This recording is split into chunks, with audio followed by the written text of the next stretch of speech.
Sabe aquela pergunta que parece simples, mas que no fundo é super complexa? No mundo do direito, uma delas é: existe sempre uma única resposta correta para um caso? É uma questão que mexe com a cabeça de juristas e filósofos há muito tempo. Hoje, a gente vai mergulhar nessa busca pela verdade na justiça. Vamos pensar. Imagina só a cena. Um juiz ou uma juíza com um caso dificílimo nas mãos. A lei não é 100% clara. E aí? Será que existe em algum lugar uma solução perfeita, objetiva, só esperando para ser encontrada? Ou será que a justiça é algo um pouco mais subjetivo? Pois é, existe uma teoria muito influente do filósofo Ronald Dworkin que defende com unhas e dentes que sim, essa resposta existe.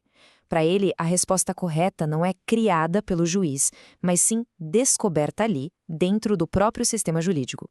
É uma ideia bem otimista, né? Sugere que o direito é completo, é coerente e que a justiça está acima da opinião pessoal de quem julga. Para encontrar essa resposta, Dworkin imaginou um juiz ideal, quase um super-herói, que ele chamou de juiz Hércules. Esse juiz seguiria um método rigoroso. Primeiro, ele ia levantar todas as interpretações possíveis.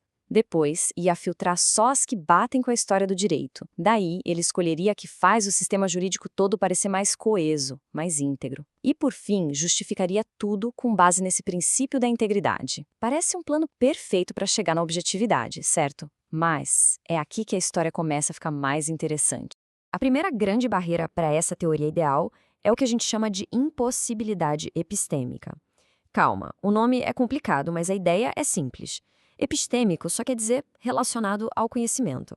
A crítica é, mesmo que essa resposta perfeita exista, como é que um ser humano, com todas as suas limitações, pode ter certeza absoluta de que encontrou essa resposta? E aqui está o pulo do gato.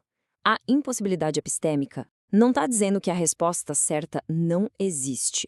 Ela diz que é impossível saber com 100% de certeza que você a encontrou. É como se existisse uma barreira de conhecimento entre nós e esse ideal de perfeição.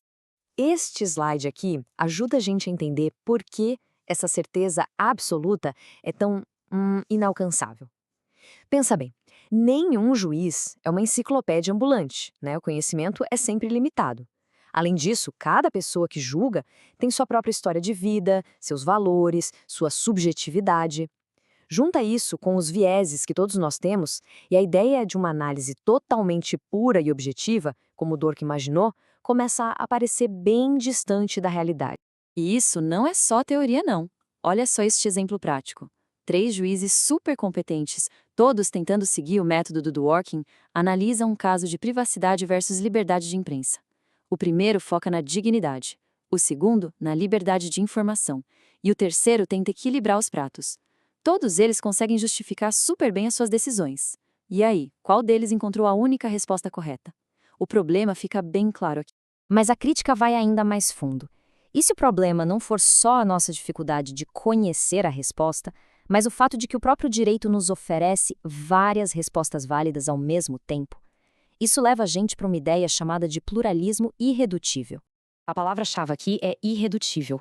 Significa que não tem uma formulinha mágica para decidir qual princípio é mais importante em cada caso. Liberdade, igualdade, segurança, propriedade. O sistema jurídico está cheio de valores que, por natureza, às vezes batem de frente. E não existe um super princípio para resolver todos esses conflitos. Este slide ilustra isso perfeitamente. Num caso que opõe direito de propriedade e direito à moradia, várias soluções são defensáveis. Proteger a propriedade é um princípio legítimo. Proteger a dignidade da pessoa, também. Tentar um meio-termo é uma abordagem jurídica super válida. Todas essas respostas têm base no próprio direito. O método de Dworkin não nos ajuda muito a dizer qual delas é a correta. Isso nos leva à terceira e talvez mais poderosa crítica, uma que ecoou o pensamento do grande rival de Dworkin, o H.L.A. Hart. A questão é, o ato de julgar é mesmo uma descoberta passiva ou é, no fim das contas, um ato de criação? Essa comparação mostra o abismo entre as duas visões. Para Dworkin, o juiz é tipo um arqueólogo, que só desenterra algo que já estava lá.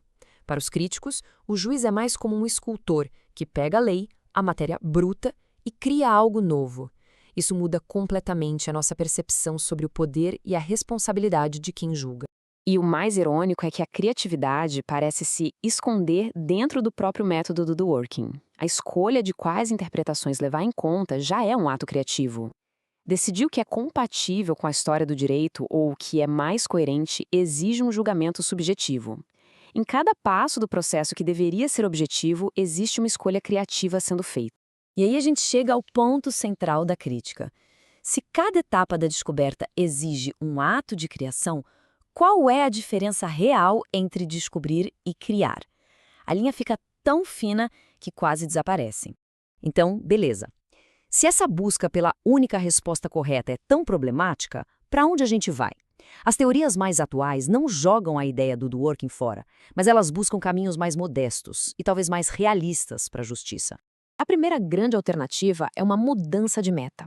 Em vez de ficar perseguindo a resposta correta, aquele ideal talvez inatingível, o foco vira encontrar a melhor resposta possível dentro de um contexto real. É uma visão mais pragmática, que aceita a incerteza, mas sem abrir mão do rigor. E o que faz uma resposta ser a melhor? Bem, ela não precisa ser uma verdade absoluta. Em vez disso, ela precisa ser bem fundamentada, ser coerente com o sistema, parecer justa para aquele caso específico e, um ponto crucial, ser mais apropriada do que as outras opções que estavam na mesa. É um critério relativo, não absoluto. Agora, tem uma segunda alternativa que muda totalmente o foco. E se em vez de nos preocuparmos tanto com a correção do resultado, o que realmente importasse fosse a justiça do processo para se chegar até ele? Essa é a ideia da legitimidade procedimental. A legitimidade de uma decisão, por essa ótica, vem de como ela foi construída. O processo foi justo? Todas as partes tiveram a chance de falar? Quem julgou foi imparcial? A decisão foi bem explicada? Existe um caminho para recorrer? Se a resposta para tudo isso for sim, a decisão é legítima, mesmo que alguém discorde do resultado final. E assim a gente fecha o nosso raciocínio. A busca pela resposta perfeita é uma ambição nobre, sem dúvida, mas talvez inatingível. Por outro lado, um processo justo é algo que a gente pode construir e no qual podemos confiar. A questão que fica é, o que é mais importante para a justiça? Uma resposta perfeita, da qual nunca teremos certeza, ou um processo justo, em que todos podem confiar? A resposta para isso talvez também não seja única.